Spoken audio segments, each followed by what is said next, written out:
Used to be, most people didn't think of clowns as scary. Were you afraid of clowns as a child? First story. I had no problems until I was somewhere between 8 and 9.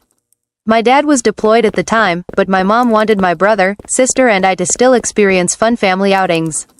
She took us to a daytime show of the Clyde Beatty, Cole Brothers Circus. We had seats down in the third or fourth row, right smack alongside the entrance, exit where the animals and performers entered and departed. While my younger siblings were caught up in their popcorn and cotton candy, I was interested in the animals since they were right there. Lucky little me got to witness up close and personal how some of the animals were treated. The elephants were struck and urged forward with sharp bullhooks being used by their handlers. I realized the old and newer pink scars I could see on the elephants' sides corresponded with where the bullhooks were landing. The prancing ponies fought against the bits in their mouth which drew their heads down towards their chests. Saliva dripped as they struggled and tried to shake their heads free. In my mind, they were gagging and miserable. They weren't happy, and suddenly, neither was I after seeing the animals in their smelly cramped cages on the way into the big circus tent, and now this, I became positive that circuses were mean to their animals. It was the last thing I saw that made me forever decide clowns and circuses were sinister and creepy. A clown with a big painted-on happy grin was walking along the floor in front of the bleachers full of families handing out something to little kids. Could have been small ballons on sticks. I don't remember. What I do remember is as he rounded the end of the bleachers, he locked eyes with me. Suddenly, instead of seeing the face of a happy clown with his bright colorful smile, I realized I could see past the grease paint. What was hiding beneath that makeup was a face so grim it went beyond expressionless. In fact, it went to the point of actually appearing evil. His eyes looked cold, hard, his lips held not even the hint of a smile. It was my first experience of what my gran would later describe as a cruel face, and that face I saw frightened me so badly I demanded to leave even if it meant I had to sit in the car until the show was over. I was done. Done with circuses, done with clowns. Ever since that day, being near clowns has been like looking at those magic eye posters. I can immediately see the faces behind the paint are rarely smiling unless they are actively performing in front of others, and sometimes even then, there's no true smile. It's unpleasant and unnerving.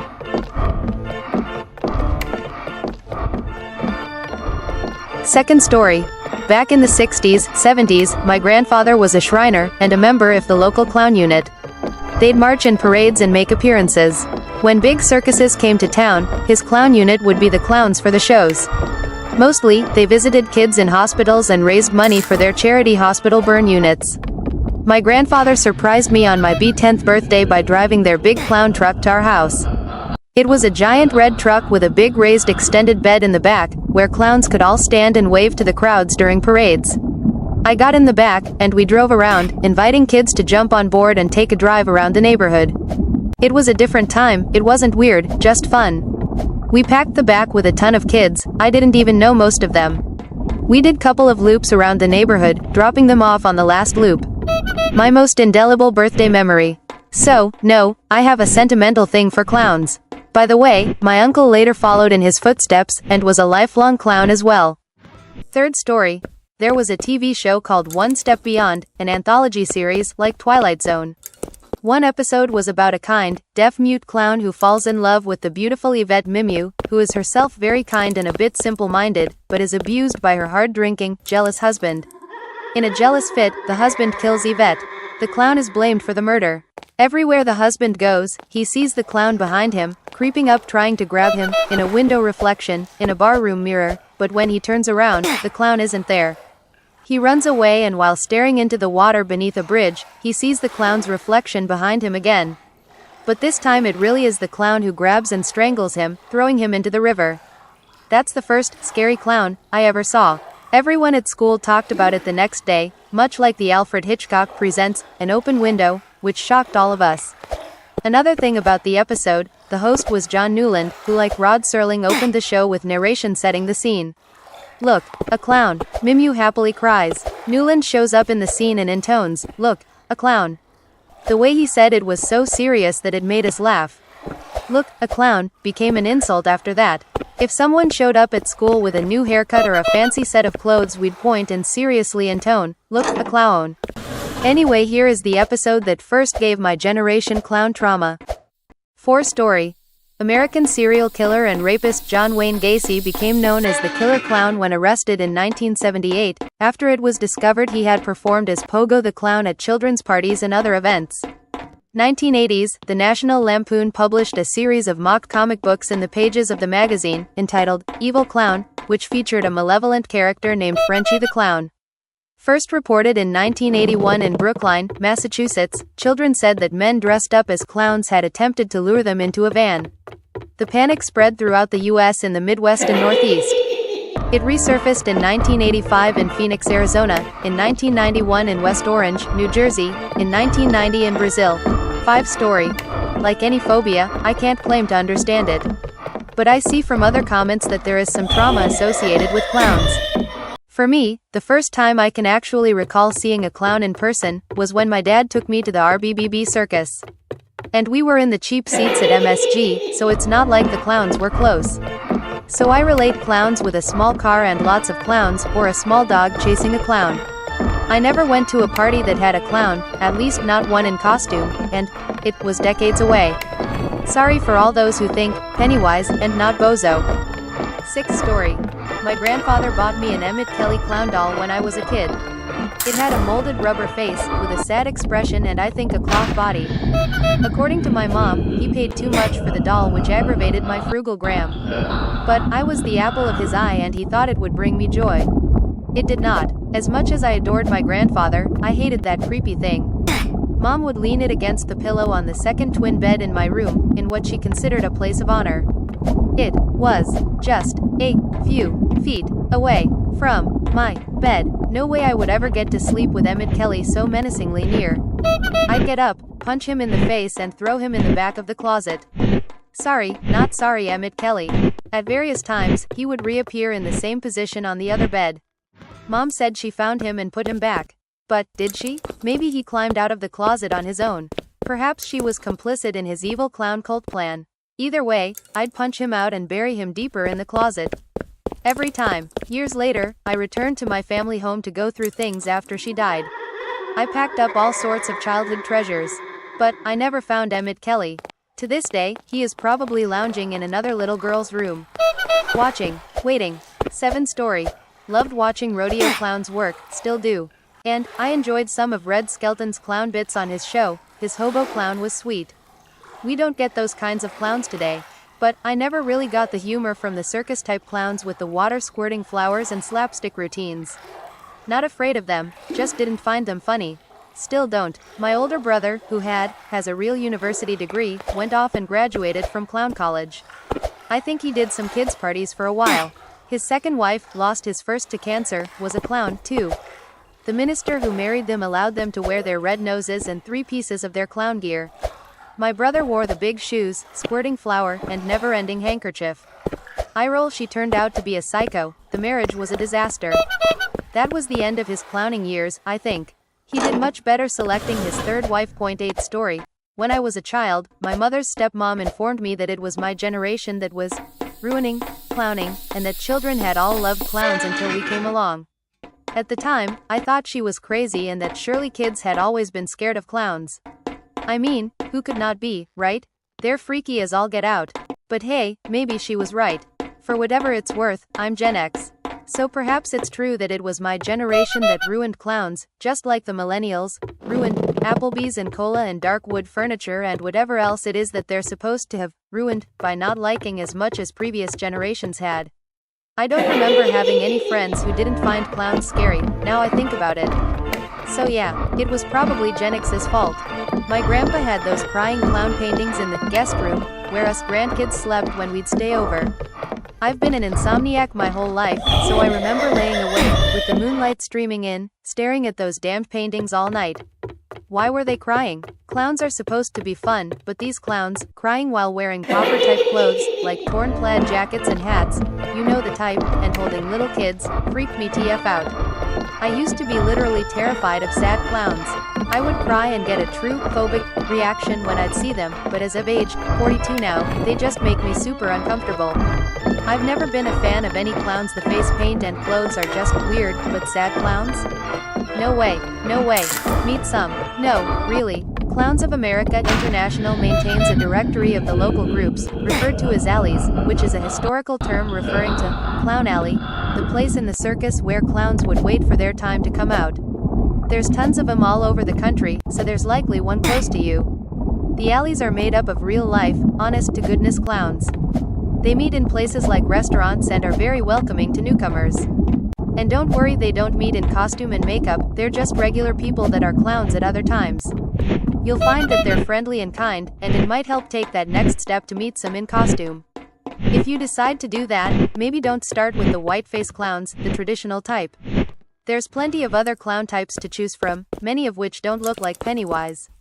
For example, the Auguste or hobo clowns wear less makeup, which might be easier to start with. Either way, it helps to remember that they're just regular people that like to make people laugh. Forgive the copy-paste, but here's part of an answer I gave to another clown-related question once upon a time. To kick off the conversation, I'll go ahead and weigh in. I'm a very novice clown, so I'll pass on what my grandfather told me as I was growing up. He was a circus clown that now helps preserve the history of clowning. I'll try to answer your questions, but please forgive me if I answer them out of order. He got into clowning because he loves entertaining people. He loves making children and adults alike and giving them that little amount of wonder. Jack was a quiet and reserved man, but Patrick was loud, fun, and outgoing. More than anything, he got into clowning, as have many clowns, because he loves people and wants to make them smile. That's the spirit of clowning. Being able to express yourself and entertain others, that's the up, absolutely. It's fun, and much like any other performance, it can be very rewarding.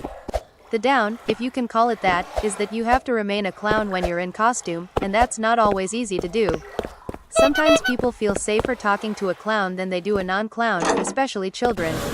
I've spoken to clowns who had children whisper in their ear that they had been abused or were afraid of their parents. The ability to be that same safe clown that they could trust while you're seating inside is a pretty special skill. So there can actually be an emotional burden for a clown. I'll give another example of that, which might give you some more insight into the mindset of a clown. It's another story from my grandfather who, for a time, was part of a local alley, the name for a local clown group, so called for the area the clowns would change costumes, apply makeup, and store props at a circus, that did free shows at a pier. They had a stilt-walking clown that the children just adored. Naturally, they also had one clown that served as his handler for safety. He was the one that let the kids get close, but not close enough to trip the stilt walker. It was the end of the day and they were all hot and tired. It only took a moment of distraction, but one child slipped past the handler clown and gave his favorite tall clown a big hug around the legs. As you would expect, he lost his balance and began to fall. Fortunately, stilt clowns, like stuntmen, know how to fall without getting hurt. It's part of the job. Unfortunately, he would have fallen on a group of children and likely hurt them or worse. So he lurched to the side as he fell, and he fell the wrong way. Every adult there knew that something was terribly wrong. The parents knew it and the clowns knew it, but not a single child was aware. To avoid traumatizing the children, they stayed in character and made it seem like a silly part of the act. The clown died from his injuries, all because he wouldn't harm a child. That's an extreme example, sure, but that's also a clown's nature. A clown is love. Switching gears, he did mostly small circus shows, so theatrical, starting at YMCA's, then joining on with traveling and local traditional tent circuses. He did mostly physical comedy, marionettes, prop comedy, and magic. They were generally simple acts and skits, so not very difficult in that regard. But each clown has his or her own preferences and capabilities. He was what you call a white-face clown, which is what you're probably most familiar with. It's the clown that has makeup over the entirety of their face. It's the oldest style of clown, with its roots in ancient Greece. Many times, in skits with more than one clown, the white-face clown is like the big brother trying to get something done or accomplish some goal. Ronald McDonald and Bozo the Clown are examples here. Then you have the Auguste clown, which most often wears less makeup, so you can still see skin color, but has exaggerated smiles and expressions, and larger costume pieces like bow ties. This is the clown that sometimes serves as the white-face clown's assistant but always seems to mess things up. It's the clown that can't help but throw the bucket of water on the audience or accidentally moves the board right before the hammer comes down. Oops. Albert Fratellini is a good example of this style of clown, but I'd consider Steve Urkel a pretty good modern reimagining. You also have a more recent invention, the tramp clown. This is the clown that's always down on his luck and can't quite catch a break. That flower? Yep, it squirts him. Charlie Chaplin used this style in Little Tramp, and Emmett Kelly is a famous example of this type of clown. You also have many different subtypes, such as character clowns. This is what you see in hospitals that have a hospital clowning program. Did you know Johns Hopkins has a hospital clown program? I think most people that are actually afraid of clowns have that phobia because of the way a clown's features are often distorted and changed from a normal human appearance. But that wouldn't explain those that are afraid of other types of clowns that don't use the same makeup style. I do think that some people are afraid of clowns because they're a convenient monster in fiction, not to mention that horrible, scary clown trend some years back. I think it's a common enough trope in fiction to take something that shouldn't be scary and make it scary, and sometimes that can stick with people. If you want to talk to some local active clowns, consider reaching out to the Clowns of America International. They have alleys all over and would love to invite you to one of their meetings and tell you more. Our minds are keyed to recognize patterns, especially as they relate to the human face. We see faces on everything, from toasters to doorknobs to buildings. And when it is obviously inhuman, like a toaster, it is seen as cute or non-threatening. But there is a point, as the object gets more and more human-looking, that we grow strongly averse to it. He hate it or fear it. Clowns, with their distorted faces, thanks to makeup, fall squarely into this uncanny valley for a lot of people. The reason the uncanny valley exists is because while we are trained to pick up on faces as children, and thus recognize them in non-human objects, when something is trying to look human and fails, it creeps us out. We either fear it or hate it. Factor in the fact that clowns' antics invade personal space and the fact that many young children are taken to see clowns at a formative age, and that phobia can last a lifetime. Horror games are popular because of thrill they provide, adrenaline that gets released when you're scared, and feeling of ease when you calm down, beat the game, pass the stage, etc., which is why pacing is often pointed out as a thing that makes or breaks the game. Meanwhile, having horror game induce actual, legitimate panic-inducing terror is not good. There are no positive effects of that, and you risk causing mental trauma with exposure to what causes you to be terrified. Trigger warnings exist for a reason, and should be used responsibly. It's not worth risking developing or deepening a disorder, ever. Games are supposed to be fun, panic attacks are anything but fun.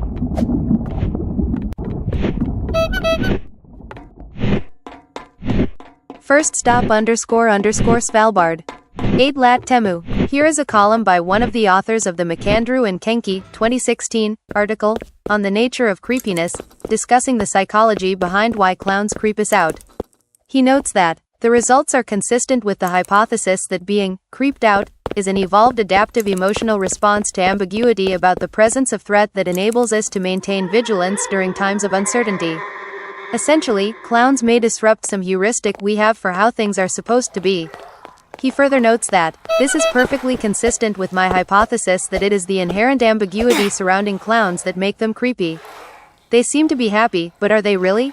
And they're mischievous, which puts people constantly on guard. People interacting with a clown during one of his routines never know if they are about to get a pie in the face or be the victim of some other humiliating prank. The highly unusual physical characteristics of the clown, the wig, the big red nose, the makeup, the odd clothing, only magnify the uncertainty of what the clown might do next. The article lists factors for creepiness, correlations in parentheses. You can see that a lot of them can apply to clowns. The person stood too close to your friend, 0.509. The person had greasy hair, 0.582. The person had a peculiar smile, 0.546. The person had bulging eyes, 0.563. The person had long fingers, 0.503. The person had unkempt hair, 0.609. The person had very pale skin, 0.566. The person had bags under his or her eyes, 0.599. The person was dressed oddly, 0.601. The person licked his or her lips frequently, 0.580. The person was wearing dirty clothes, 0.571. The person laughed at unpredictable times, 0.546. The person made it nearly impossible for your friend to leave the conversation without appearing rude, 0.500. The person relentlessly steered the conversation toward one topic, 0.519.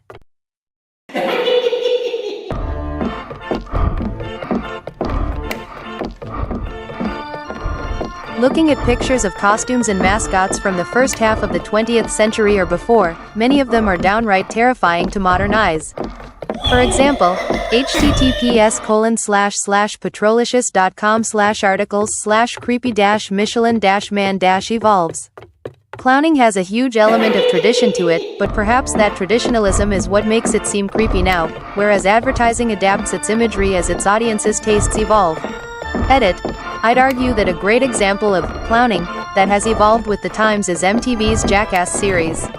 Stunts, pranks, Wee Man, lots of the same elements are there, just without the ridiculous makeup or clothes. Upvotage. 2. Downvotage. Odpowiedź reply. Nagrods. Udostępnić. Awataru Zitkovnika u, lucid. Oryginalna osoba postujaka.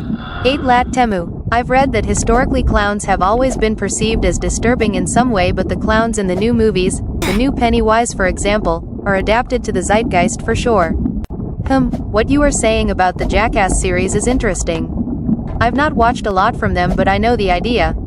But while people like that, who pull pranks and etc., might make you feel tense while being in their company, because you don't know what to expect, I don't think that they might be perceived by someone as creepy. I believe that the uncanny characteristics are a more important factor.